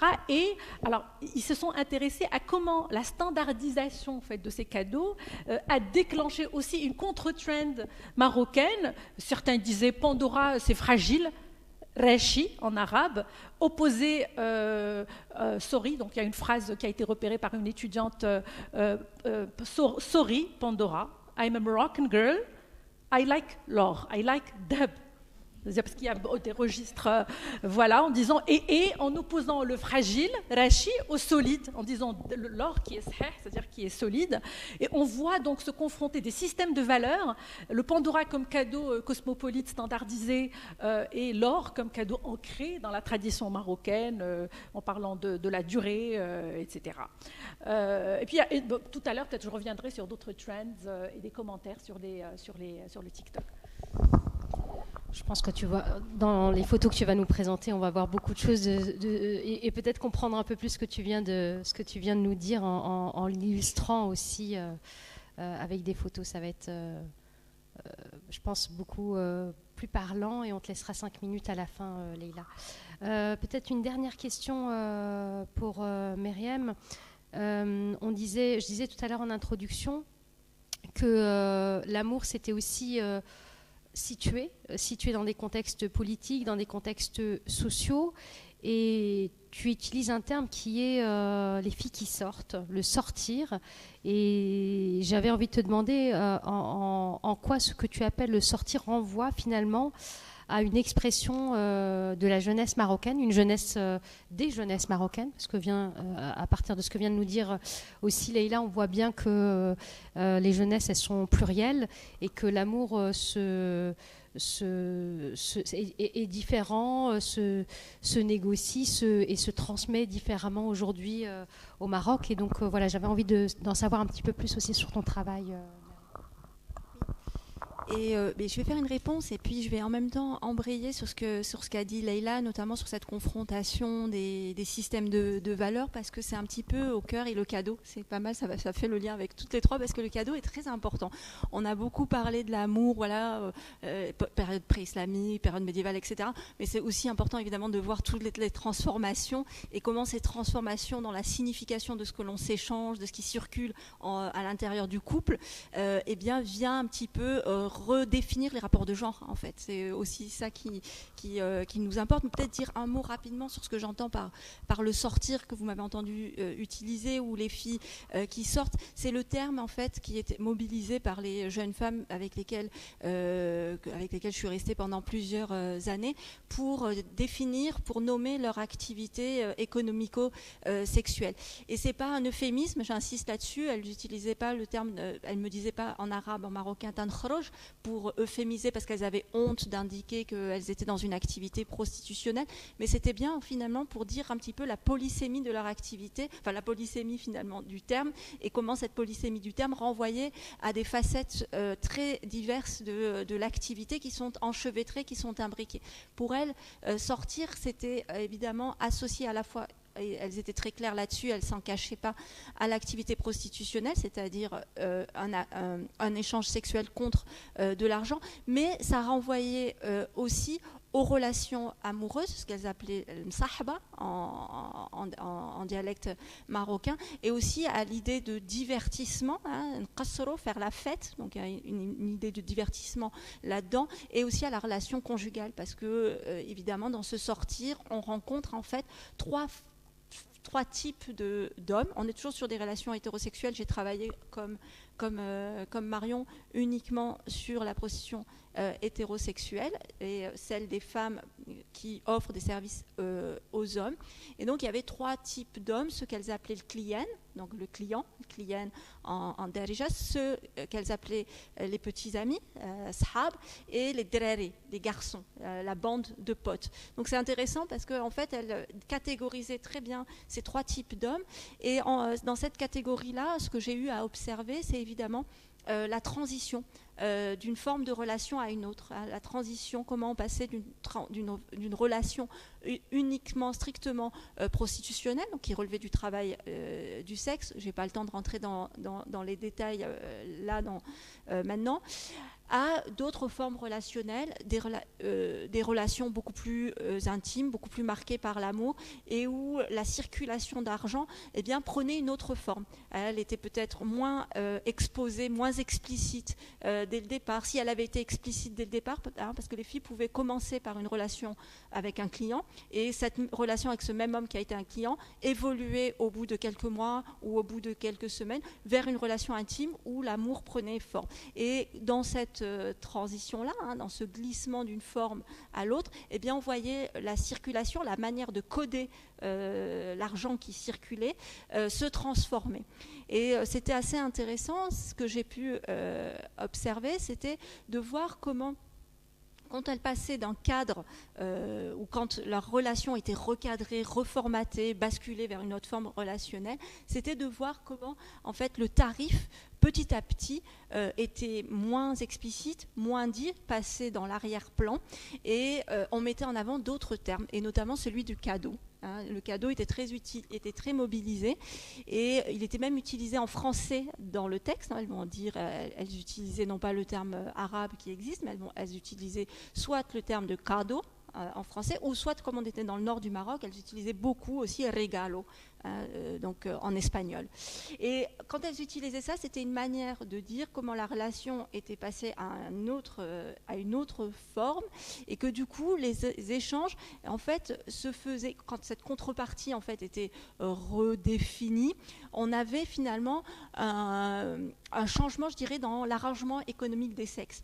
J'ai pas le temps de rentrer là-dessus, mais le sortir, en fait, il a très peu à voir avec la définition de prostitution comme on peut l'avoir dans des sociétés industrielles, même si aujourd'hui, évidemment, les choses ont beaucoup changé, puisqu'on est dans des sociétés post-industrielles, donc la question s'est beaucoup transformée. En fait, le sortir est cadré par l'idéologie économique des rapports de genre, je dirais, qui font qu'il y a une norme qui est celle du don masculin. L'homme doit toujours donner à la femme. C'est même d'ailleurs ce qui est inscrit même dans le code de la famille. Par exemple, le mariage, il explicite que l'homme doit soutenir financièrement sa femme, etc. Donc il y a toute une idéologie qui vient en fait un peu cadrer la conception que l'on se fait des relations intimes et des relations sexuelles. Mais l'observation que j'ai pu en faire chez ces jeunes en train de découvrir leur sexualité, d'entrer pour certaines dans une forme de sexualité très particulière qui est celle du travail du sexe, l'avoir évolué dans des formes relationnelles plutôt conjugales, eh bien c'était de voir comment en fait, en parlant de cadeaux et de regalos, ces jeunesses-là venaient un petit peu redéfinir comment l'échange devait se faire.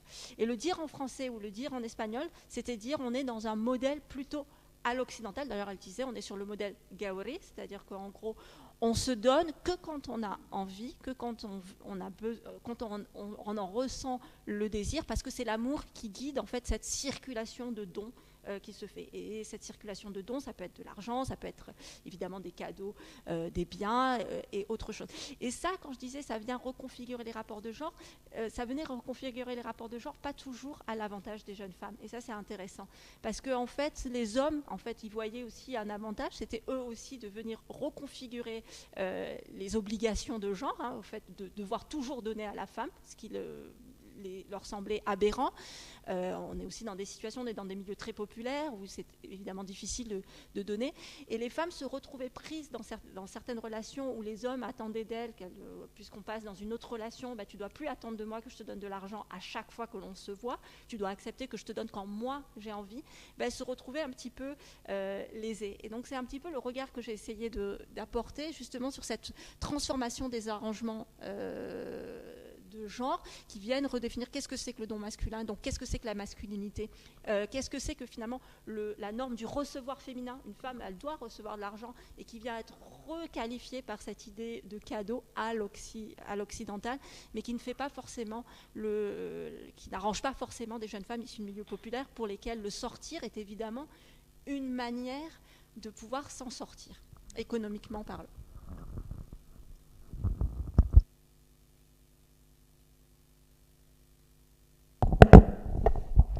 Merci pour toutes ces précisions. Je pense que c'était important de savoir justement ce que tu entendais par le sortir, et c'est pas juste de la prostitution. En fait, il y a beaucoup de choses derrière le terme sortir, les filles qui sortent et tout ce que tu as pu décrire. Je vous propose de conclure, mesdames, et vous laisser surtout la parole à vous, si vous le voulez bien. Peut-être un mot de conclusion en 1 minute, et je vous laisse un peu la parole libre de ce que vous avez envie de dire, ce que vous n'avez pas eu le temps de dire.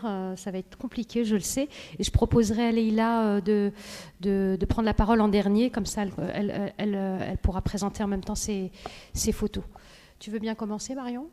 Oui.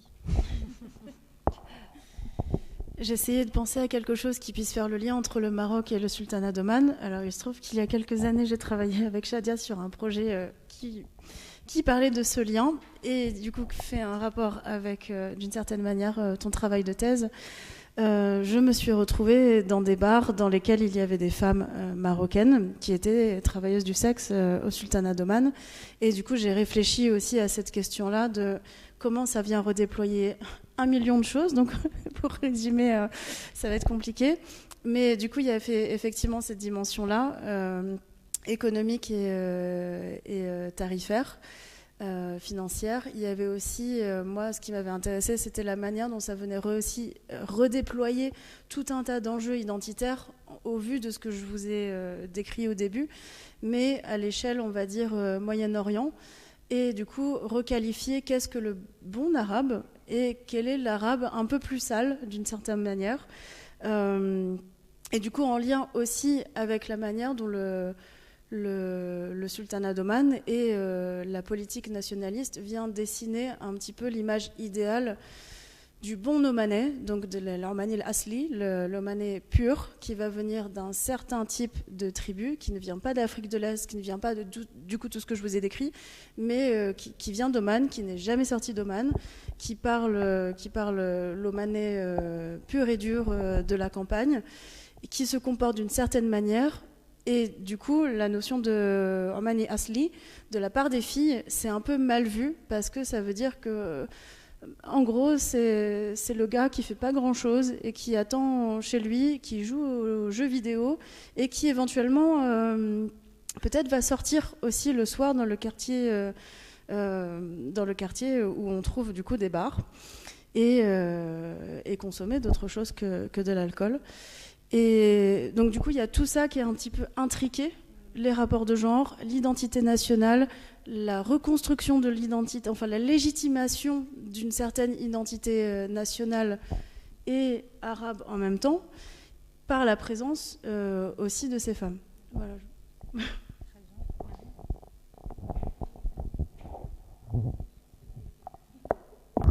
Non, je ne sais pas, peut-être... pour conclure un petit peu sur ce que j'ai dit, finalement, dans cette coexistence de différentes manières de se lier aux hommes, eh bien, ça a impliqué quelque chose qui me semble essentiel, c'est finalement ce redéploiement d'une construction encore plus inégalitaire, finalement, de la sexualité sous couvert de fausse égalité qui s'est dite à travers l'amour. Alors, c'est un peu désenchantant parce que du coup, je suis là à parler de l'amour et finalement, qu'est-ce que ça a pu produire en termes d'inégalité dans ces rapports que j'ai essayé de vous esquisser assez rapidement, hein, comment la valorisation d'éléments amoureux, quelque part, a renforcé des inégalités de genre. Merci Shadia. Alors, au fait, pour conclure, donc on a vu un peu je pense dans toutes ces présentations générales que voilà, on est face à des expressions d'amour c'est un amour un peu composite qui est à la fois globalisé, ancré. Il y a cette négociation permanente entre des imaginaires transnationaux de la 2D, des attentes individuelles, collectives, des réalités urbaines de Casablanca. On peut dire qu'on est dans une taxinomie, une catégorisation qui est plutôt expérientielle, parce qu'on est dans une catégorisation quelque part qui puise son répertoire d'une diversité de supports. Puis il y a la question du language crossing, sur laquelle je reviendrai rapidement par une photo. Elle est très parlante. Et ce qui n'est pas nouveau, ce n'est pas le plurilinguisme en soi, parce qu'on sait que le Maroc a toujours été un espace de circulation linguistique complexe, mais c'est surtout l'étendue des sources, la vitesse de la circulation, c'est-à-dire on peut passer de l'anglais TikTok thérapeutique à la derija au répertoire qui vient du rap en une seule phrase. Et puis, il n'y a pas le schéma voilà, il y a par exemple une certaine élite francophone qui parle le français, l'autre qui est arabophone ou qui n'est pas déconstruite complètement. Un même jeune, dans un même énoncé, peut particuler voilà, plusieurs références.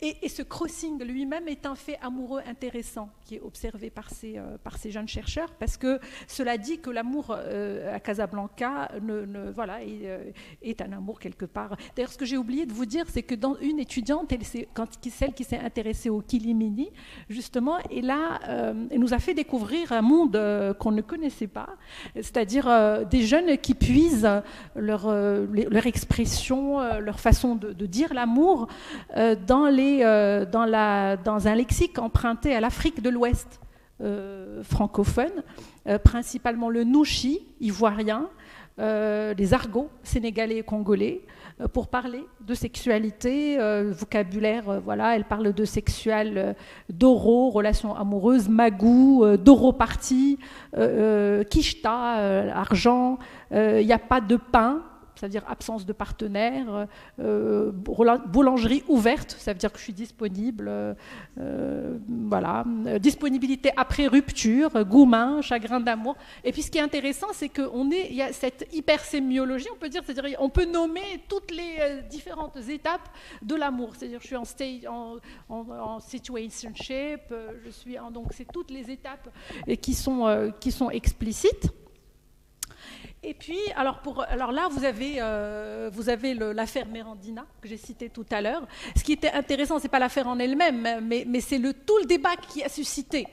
C'est quand même un mini-cake sur lequel on a, c'est-à-dire c'est ce qui est commercialisé par la société Bimo au Maroc, et qui a décidé, pour fêter la Saint-Valentin, de mettre des messages d'amour simples, c'est-à-dire je t'aime, tu m'as manqué, etc. Et ça a suscité une grande polémique, et d'ailleurs on le voit là, il y a toute la presse qui parlait de l'amour. On a par exemple, on peut voir, moi j'ai lu dans un article de Média 24 d'un journal qui a pris un peu les avis par exemple des agents de distribution, qui a dit qu'il fallait que l'entreprise cible les quartiers, parce que plus le quartier était populaire, plus l'indignation s'est fait ressentir, et qu'il y avait même des agents d'autorité qui avaient demandé à ce qu'on retire la marchandise, à ce qu'on la rende, et il y avait une demande de boycott. Il y a là, vous avez en arabe, je traduis, la dignité de l'épicier et au-delà de toute considération, parce que certains ils disaient, voilà, là on a une autre photo qui montre le comble de la bassesse est quand une entreprise te transforme d'un commerçant à un messager d'amour. Là, un autre slogan, sous le slogan « Celui qui n'est pas éduqué, on l'éduque », parce que certains ils ont considéré ces messages comme étant une incitation à la débauche, qui était indécent, etc. Donc il y a eu toute une polémique, on a même parlé d'une mouvance de jeunes qui étaient là pour dire que c'est bon, on arrête de considérer ces expressions comme tabou. Qui est quand même très parlant. Là c'est la trend dont je vous ai parlé de la Mikasa scarf. Finally, I got my Mikasa red scarf, qui était devenu viral sur les réseaux. Celui qui t'aime t'offre une écharpe rouge durant ces froides nuits de décembre.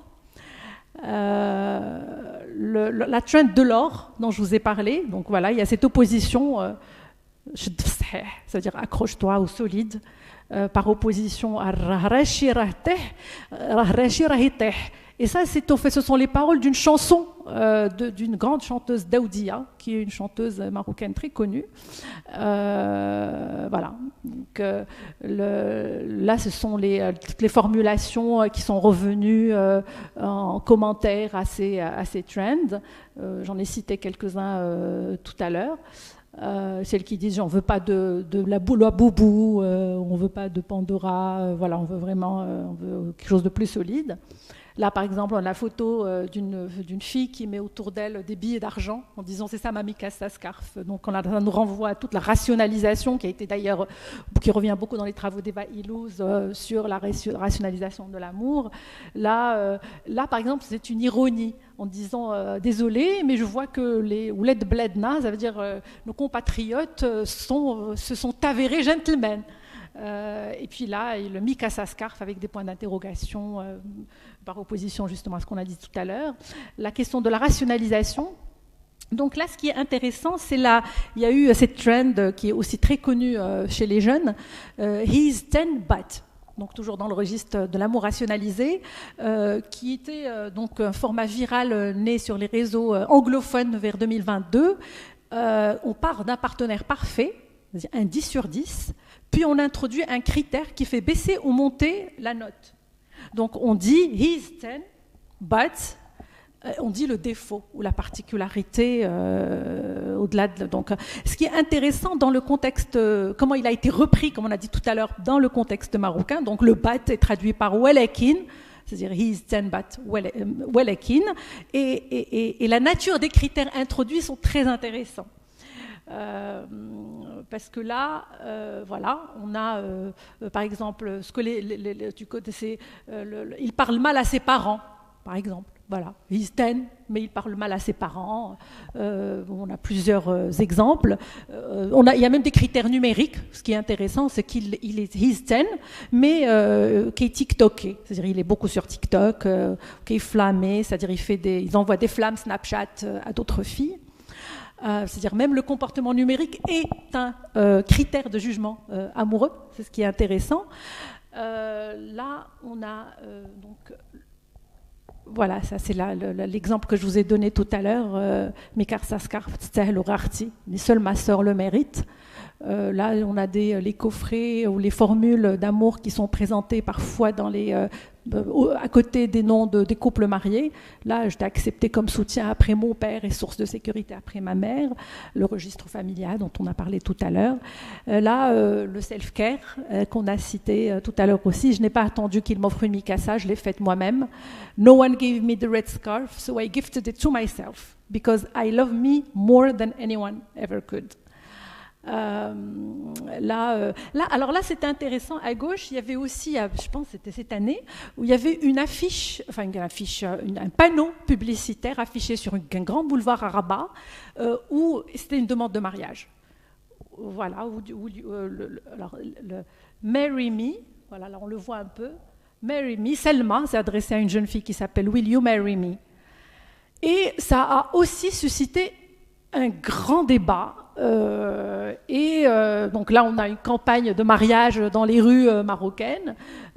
Certains, ils critiquent le fait que ça soit de justement, tout à l'heure, on a parlé d'occidentalisation ou que c'était une imitation aveugle de ce qui se passe ailleurs en Occident.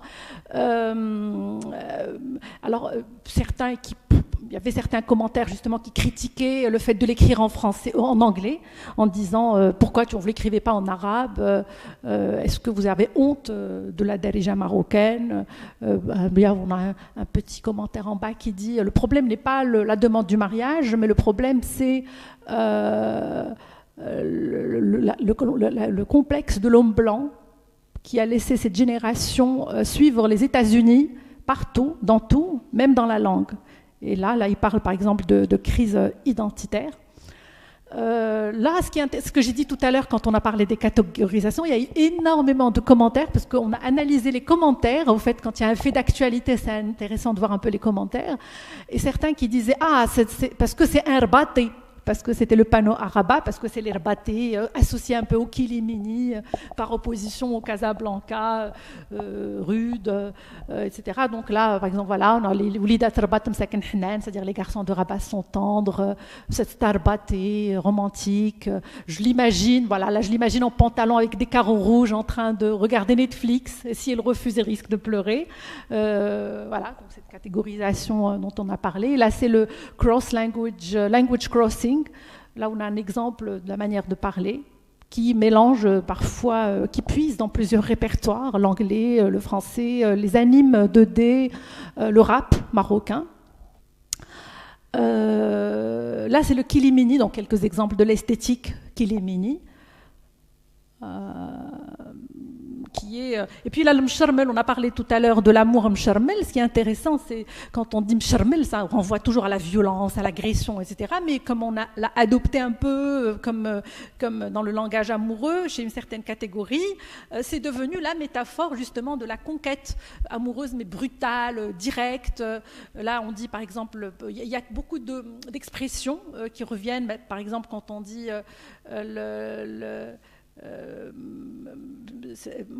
qui revient au fait aussi parfois dans l'opposition entre le Kilimini et l'Aroubi, ça veut dire qui est le campagnard, si on veut dire, ou le Bédawi qui est dur, qui est harsh, par opposition au... Donc il y a tout à l'heure on a dit que c'était indexé sur l'appartenance géographique, Rbaté ou Fassi, Kilimini justement, donc il y a cette rudesse qui est aussi exprimée comme une esthétique quelque part amoureuse. Et là, on voit donc on rapporte un peu voilà, cette catégorisation de l'amour. Là, c'est le rap, l'école du rap. C'est une étudiante au fait aussi qui avait commenté certains reels qui puisent dans l'école du rap justement cette mise en scène de la masculinité populaire qui devient un modèle pour ces jeunes, le langage qui associe un peu cet amour sans euphémisme, cet amour cru à l'expression amoureuse, etc. Et puis, voilà, donc ça c'est une image d'un étudiant, Imran Tazi, qui a travaillé sur l'expression amoureuse sur les murs. Voilà, donc... Merci beaucoup. Merci Leïla pour nous avoir partagé le travail de ces étudiantes, de ces étudiants qui sont en master, en licence. En licence, qui va donner lieu à une belle publication que vous allez coordonner avec Sana. On a hâte de voir ce bel ouvrage. Merci à toutes les trois. On voit bien comment vous avez dialogué sur à la fois la question du vocabulaire, la question de l'occidentalisation, des différentes générations, des catégories, de la négociation-renégociation, des recompositions des rapports de genre. Donc merci à toutes les trois. On va maintenant vous laisser la parole. On a une vingtaine de minutes. N'hésitez pas à la prendre, à poser des questions, à faire des remarques. Voilà, la parole est à vous. Marine ?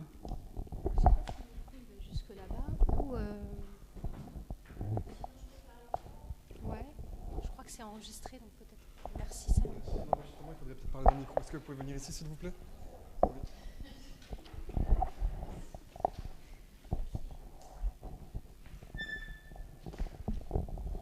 Donc bonsoir, merci beaucoup pour vos interventions qui étaient vraiment passionnantes et enrichissantes.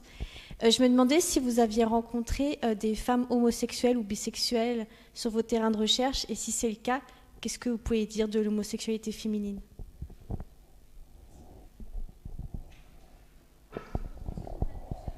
On prend plusieurs questions à la fois, d'accord.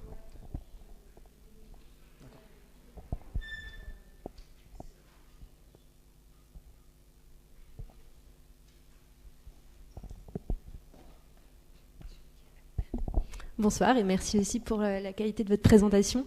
Moi, je me posais plus des questions sur le concret de la recherche, notamment dans le sultanat d'Oman, comment c'était accueilli de venir en tant qu'occidental travailler sur ces sujets-là, etc.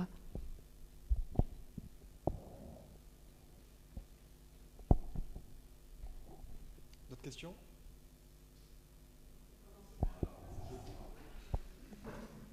Si je peux me permettre. Alors, par rapport au sultanat d'Oman et par rapport au Maroc, il y a toujours des Majnoun ou Laïla dans le monde arabe.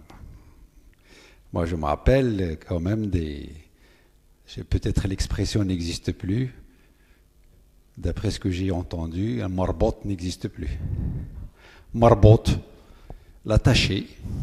C'était ça l'expression, et c'est des histoires des gens qui étaient très amoureux, et ça faisait partie des histoires des quartiers et des villages. Je ne sais pas pourquoi, l'amour de ton côté n'est pas interdit. L'expression d'amour c'est les formes d'expression qui posent problème. Et c'est pourquoi c'est ce que vous avez dit par rapport à ça, ça m'a beaucoup intéressé de voir, autant que géographe, j'aimerais bien que vous disiez un petit peu les lieux d'expression d'amour et les formes d'expression d'amour par rapport à cette géographie de la ville. Merci.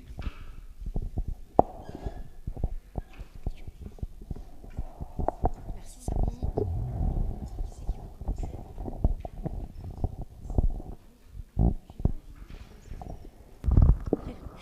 Je vais me lancer sur la première question, sur la question de l'homosexualité, de la bisexualité. Alors je dirais oui, j'ai rencontré des personnes bisexuelles et homosexuelles, mais elles ne faisaient pas partie de mes enquêtés, enfin des personnes avec lesquelles je travaillais pour l'enquête. Donc en gros, j'ai pas objectivé en fait cette question-là, et j'ai pas grand-chose à en dire.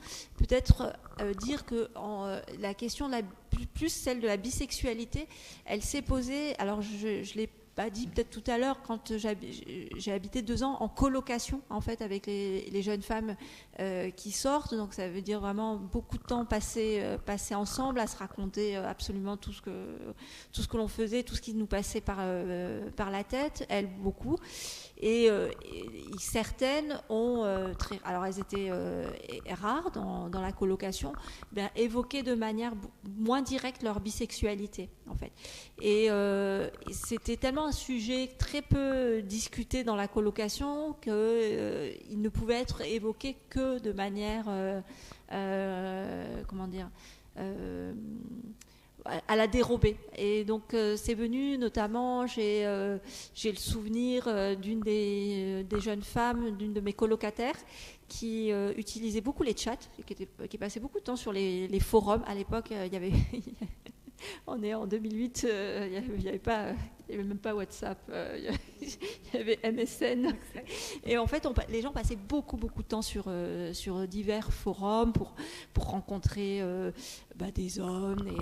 Et donc, elle allait beaucoup dans les cybercafés. Et en fait, elle nous rapportait les discussions qu'elle avait beaucoup avec les femmes, mais c'était toujours d'une manière un petit peu détournée. C'était pour dire, oui, alors moi, j'étais sur le chat et puis j'attendais des mecs, mais en fait, c'était des femmes qui apparaissaient dans le chat, qui se faisaient passer pour des mecs. Et puis ensuite, elles discutaient de leurs fantasmes. Donc, elle nous rapportait tout ça, mais c'était évidemment quelque chose où moi, j'avais bien compris qu'il y avait une bisexualité.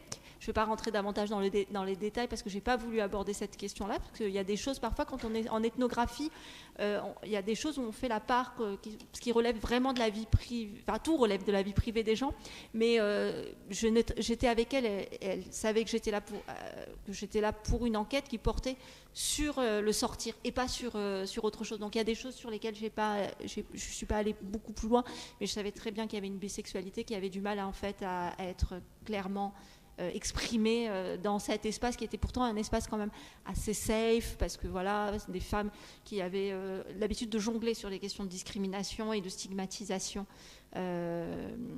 Et puis bon, oui, après, c'est les milieux de la prostitution, notamment féminine, rencontrent souvent les milieux de la prostitution masculine, ne serait-ce que dans les espaces médico-sociaux, quand on va chercher dans des associations, des préservatifs, chercher du conseil ou consulter des gynécologues gratuitement, parce qu'il y a des associations, notamment les associations de lutte contre le sida, qui fournissent ces services-là, en tout cas au Maroc.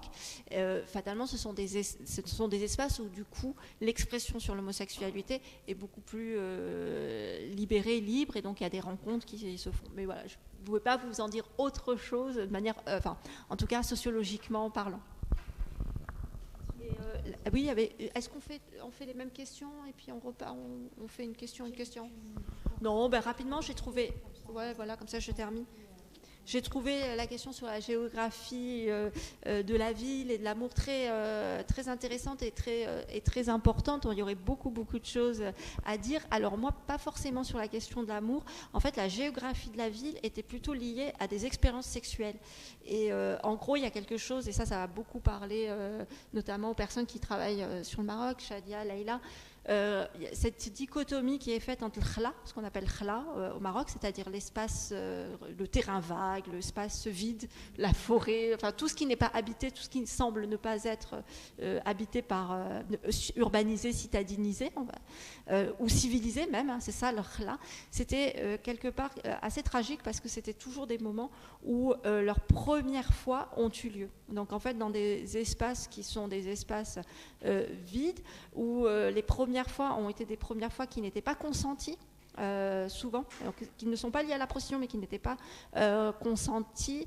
D'ailleurs quand elles parlent de leur première fois, elles parlent de ce que j'avais traduit par trouage. Elles vont dire quand j'ai perdu ma virginité, elles vont pas dire j'ai perdu ma virginité ou j'ai eu une première fois, c'est pas des vocabulaires. Ça a sans doute changé maintenant, hein, on voit bien que les expressions se sont transformées. Elles vont utiliser j'ai été trouée, donc il y a quand même une question de la violence qui est très très forte, en tout cas qui était très très forte sur mon terrain, sur le vécu de la première fois, et très lié à ces espaces de la décivilisation, pas pour dire, je veux dire, on reprend, quand elle me parlait, j'avais souvent un livre qui revenait très fortement dans ma tête, c'était le livre de Despentes, quand elle décrit la scène, enfin son viol, en fait, le viol qu'elle a subi, qui est aussi dans des espaces comme ça, évidemment un petit peu séparé. Donc il y a une géographie qui est vraiment très particulière où le corps qu'on n'a pas pu en fait s'approprier à ce moment-là est lié à ces espaces un petit peu lointains, et les espaces plus centraux, etc., sont toujours évidemment liés à des expressions sexuelles ou des expressions de l'amour, mais où on voit bien que l'appropriation du corps, elle est très présente et très parlante. Alors dans mon cas c'était un petit peu la même chose. Je n'ai pas, c'était pas mon objet de recherche, et d'un point de vue méthodologique et éthique c'est assez bizarre aussi de se dire je vais étudier les LGBT+, ou je vais étudier les hétérosexuels, ou alors je fais, c'est bizarre, et on se crée un truc peut-être un peu dangereux d'une certaine manière et biaisé.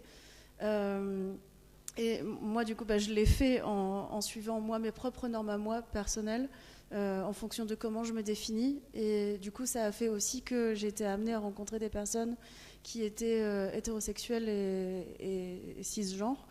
Et du coup, j'ai eu la même problématique du fait que... Enfin, une problématique similaire par rapport à faire le distinguo entre la vie privée et ce qu'on peut en dire d'un point de vue anthropologique. J'ai rencontré une personne, une femme qui m'a donné rendez-vous dans son bureau pour un entretien, qui était une cousine d'une enquêtée, qui m'a dit « Oui, il faut que tu l'interviewes absolument, elle est super intéressante. » All right, si tu veux. Et pendant ce rendez-vous, qui en plus était au ministère, donc... Bon, c'était assez lourd l'ambiance, donc elle m'a parlé juste de son travail, et ça n'avait pas de rapport vraiment direct avec l'amour ou sa vie personnelle, et elle m'a redonné rendez-vous, et en fait elle m'a dit clairement qu'elle pensait que je voulais la draguer, et que l'entretien était une excuse pour rentrer en contact avec elle. Et du coup, moi, je me suis mise à faire des suppositions aussi par rapport à sa cousine, qui peut-être, elle, pensait que moi-même, j'utilisais ma thèse de sorte à rencontrer des jeunes femmes dans un but aussi personnel. Donc il y a une espèce d'intrication d'enjeux qui a fait que cette personne-là en particulier, cette femme, je n'ai pas discuté plus de ces questions-là avec elle. Et aussi parce que si tant est qu'il se passe quoi que ce soit avec elle, il y a la question de est-ce que je veux écrire sur mon histoire avec elle dans ma thèse. Spoiler alerte, il y a des petits éléments dans ma thèse à propos de ma vie personnelle, parce que du coup c'est l'observation participante. Et, voilà, je ne vais pas en dire plus parce que ça devient... voilà. Mais je pense que ça répond aussi du coup à l'autre question de la réflexivité. Être une occidentale en Oman, ça fait qu'on arrive directement dans la catégorie de l'expatrié, privilégié, blanc, et du coup l'enjeu, c'est d'ouvrir les portes du monde d'Oman et des communautés omanaises. Et s'efforcer, alors ça peut ne pas être difficile du tout, s'efforcer de ne pas fréquenter les coins et les milieux expatriés. Voilà. Ensuite, il y a eu plusieurs cas d'autres représentations auxquelles j'ai eu affaire, qui étaient le fait d'être une occidentale, donc éventuellement sexuellement disponible de la part d'hommes. Donc oui, ça a été le cas.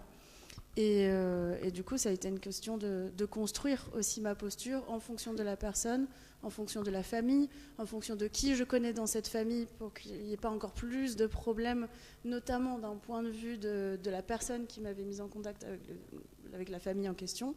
Donc c'était toujours une question de jeu entre qui et qui je parle, et en fonction de où je me trouve. Et voilà, dans l'ensemble.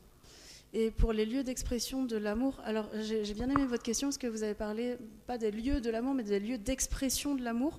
Et du coup, ça récupère tout ce qu'on dit sur la différence entre l'expression orale, les matérialités, la présence. Donc du coup, c'est une super question. Et vraiment, ça mériterait une super énorme cartographie multidimensionnelle entre matérialité, expression, la personne. Mais si on parle de manière très basique des lieux de rencontre, il se dessinait aussi quelque chose un petit peu comme ce que tu décrivais, Myriam, une sorte de géographie, je me suis concentrée sur Mascate en particulier, une sorte de géographie de l'amour à Mascate, des lieux où on pense, et c'est ça qui est intéressant, c'est le fameux parc Calbo dont je parlais, tout le monde, vraiment, tous les couples vont là-bas, pensant pouvoir être cachés et être dans le secret. Or, voilà, il y a une espèce d'oxymore qui est super intéressante. Et c'est le cas pour les plages, c'est le cas pour tout un tas d'endroits, des parcs. Et donc là, du coup, ce qui est intéressant aussi, c'est on va dire le caractère de ces lieux, qui est le fait d'être en périphérie des lieux où sont concentrées les communautés omanaises. Donc les quartiers où il y a le plus d'expatriés occidentaux, notamment. Le fait d'être dans des parcs. Les parcs, ça veut dire que c'est public, donc ça reste respectable. Et en même temps, c'est ouvert. Donc entre guillemets, on est à la fois protégé et à la fois libre de se rencontrer. Et de la même manière, les shopping malls, puisque évidemment c'est le centre d'attraction un petit peu de Mascate. Et de même, le fait d'aller à Dubaï aussi pour éventuellement prouver autre chose. Donc on va plus loin géographiquement pour prouver quelque chose plus loin aussi dans la relation, parce que du coup on investit un week-end, mais à condition d'organiser les choses, d'avoir un chaperon, etc. Voilà. Merci beaucoup Marion. Leïla. Je rebondis aussi sur la question posée sur la géographie, parce que justement l'une des choses qu'on avait repérées avec ma collègue Sana Benbelli en lisant les travaux des jeunes chercheurs, c'est qu'il y avait ce paradoxe publicisation-privatisation. C'est-à-dire qu'on voit que le numérique, quand on est sur le numérique, on a l'impression qu'on est un peu à l'abri du regard communautaire, je dirais, de la famille. D'ailleurs, c'est intéressant de voir comment ce sont des relations qui donnent l'air d'être complètement déconnectées du collectif familial. On a l'impression qu'on fait beaucoup de choses, mais en même temps, cette sorte de, entre guillemets, je dis, c'est pour ça que je parle de paradoxe, de privatisation, se double quelque part d'un mouvement qui est inverse, c'est-à-dire au contraire, on voit que la preuve de l'amour, elle passe de plus en plus par la publicisation. C'est-à-dire, voilà, comme on a vu sur les trends. Donc j'achète le cadeau, mais je poste, j'affiche, on affiche son couple. Et cette monstration justement de public est devenue un acte amoureux qui est de plus en plus attendu. Et puis c'est vrai que moi je vous renvoie à l'article de Shadia avec Christophe Guibert sur le flirt à Rabat justement, et qui est extraordinaire pour parler de cette géographie, parce qu'on voit que voilà, il y a l'espace public Casablanca à Rabat où on voit le contrôle bien sûr des relations amoureuses, mais ce que Shadia a appelé les bulles géographiques sont des tactiques de contournement de ce contrôle. Et ce qui est intéressant, c'est qu'on voit comment le numérique parfois prolonge et reconfigure en même temps cette logique, en même temps différemment, parce que c'est une audience qui est choisie. On voit, c'est-à-dire qu'on est dans des espaces bulles, mais en même temps on va se photographier et on va publier ces images sur nos comptes. Donc on peut se cacher et en même temps se montrer numériquement. Et puis voilà, bon, il y a énormément de choses qui reviennent au fait dans le travaux de l'étudiante Amina Kanan dans le corpus RAP, et qui montrent par exemple des logiques on montre là le corps, la main, la voiture par exemple, et pas le visage, comment on peut protéger notre identité sur le numérique, donc une sorte de privatisation dans la publicisation, voilà, parlons de paradoxe pour le dire rapidement. Très bien, mais merci beaucoup à toutes les trois. Vraiment un grand merci pour ce regard croisé sur l'amour au Sultanat d'Oman et au Maroc. Je vous invite à poursuivre la discussion, alors pas ce soir, mais demain à 18h avec Zainab Fassiki qui est parmi nous dans le public. Merci beaucoup Zainab de nous avoir écoutés tout discrètement au fond de l'amphi. On aura le plaisir d'échanger avec toi, de présenter ton exposition qui est aujourd'hui à la Maison de la Recherche Germaine Thion pour un mois, dans le cadre du mois du genre. Et demain, l'échange sera animé par Myriam Cher qui est à mes côtés, Linda Benreis qui est doctorante à l'UMR ESO et moi-même. Donc merci à Zainab d'être avec nous et je vous donne rendez-vous demain à 18h pour continuer à parler du Maroc, à parler des corps, des sexualités et d'un certain nombre de travaux qu'elle a effectués, notamment des bandes dessinées. Je vous invite à aller voir ce qu'elle a fait. Merci encore à toi Zainab et je vous dis à demain soir pour poursuivre ces échanges. Bonne soirée.